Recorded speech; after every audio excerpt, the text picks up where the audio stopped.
I have found some really cool games on this Steam summer sale, and I want to talk about them today. And they've helped me rediscover this important thing that I didn't even know that I had lost.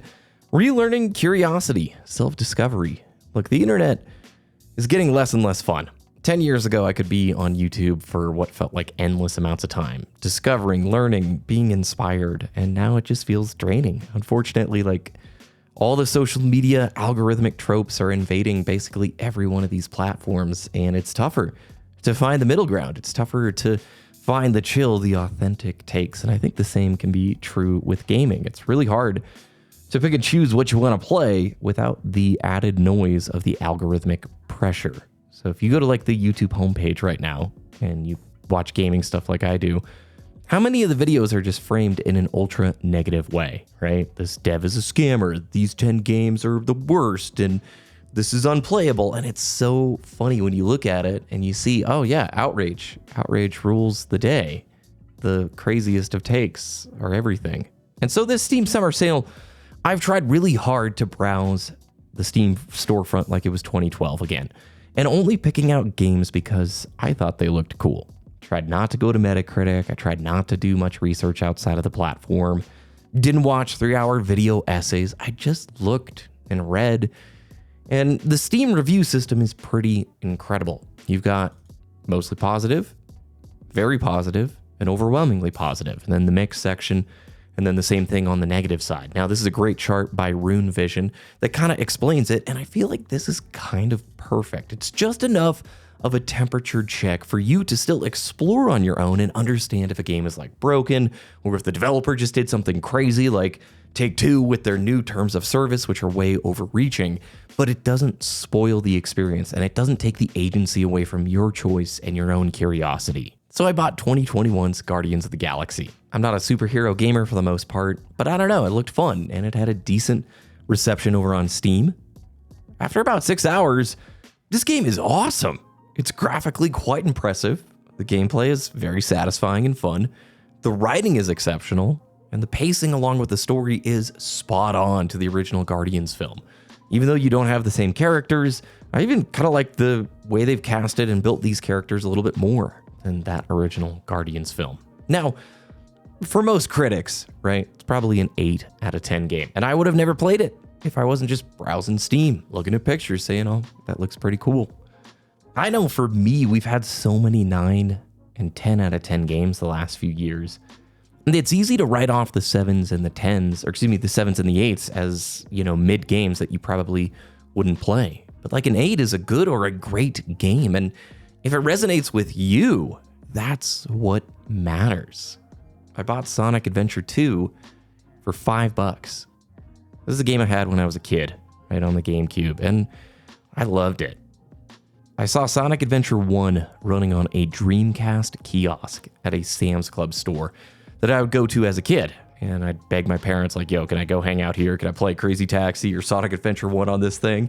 And they would let me while they would shop, and I was blown away. The Dreamcast back then was like a supercomputer. It was crazy as a kid seeing that thing. And so when I got a GameCube years later and was able to play Sonic Adventure 2, it meant a lot. And now playing it back, it just hits so good.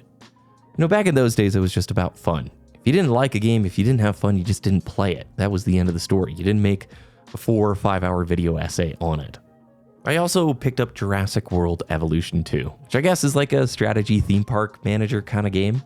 I purposely bought this one because A, I'm trying to play and try new games outside of the normal genres that I normally play, and B, dinosaurs. I mean, come on. Jurassic Park, the original film, is one of the best films of all time. A few years ago, I did the WB Studio Lot tour, and I remember they take you on this tiny little dirt road that only is, I don't know, a few hundred feet, and they're like, yeah, so this is where the T-Rex chase happens?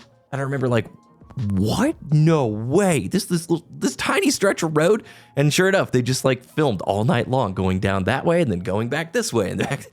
Oh, it's just incredible. So anyway, this game has a bunch of really heavy-hitting voice actors in this game, and it's relaxing, it's fun, it's unique, and it's something I would have never tried in a million years if I didn't let myself be curious and just cruise around on Steam. It was all for $3. That's another thing with Steam sales. I feel like Games are timeless, or maybe time matters a lot less. A ton of people are buying Fury on this Steam sale because it's like $1.50. It's an amazing game, and I played it on my Switch back in 2017. But all of a sudden, it's getting this renaissance because of this sale. There's something about these sales, it doesn't have to be tied to PC gaming, but I think it happens more with PC gaming, where honestly, a game that's a few years older is so much nicer. It runs better, it's got mods, it's way cheaper, and you can get a forever game kind of like this for just a few bucks. It's mind-blowing to me. Along with these games, I can think of experiences like Lunistis and Pseudo Regalia and Just Cause 3. These are games I grabbed because they looked interesting, not because a video or a creator told me to care about them. Now, to be fair, Pseudo Regalia was a recommendation from Toastbomb for me to play. If you're an OG Halo YouTube viewer and remember Toasty, drop a comment down below. His taste in games are amazing. He recommended Dark Souls to me back in 2013, and that changed like everything. Now, Steam's review system is the guiding factor that I used, and I want to show some love towards. You've got the 3 SKUs, the negative, the mixed, and the positive with the modifiers. And I think it's kind of perfect. You get a temperature check on the game, and you also get this really up-to-date system if it's running poorly or a bad update happened, or like I said, terms of service changes, like Take-Two's like, or 2K's like new, way overreaching terms of service update. But you also aren't flooded with over-the-top hype takes, the outrage, the algorithmically driven rage bait stuff. You still get to decide, and it's just vague enough where you can tell at a glance if it's worth doing more research or not. And I think this is a great system that I need to lean more into. You don't need permission to enjoy something. You don't need to be told what to enjoy. You get to decide that. You are unique, and there's nobody else out there like you. So your interests and what you're going to enjoy are going to be really personalized to you.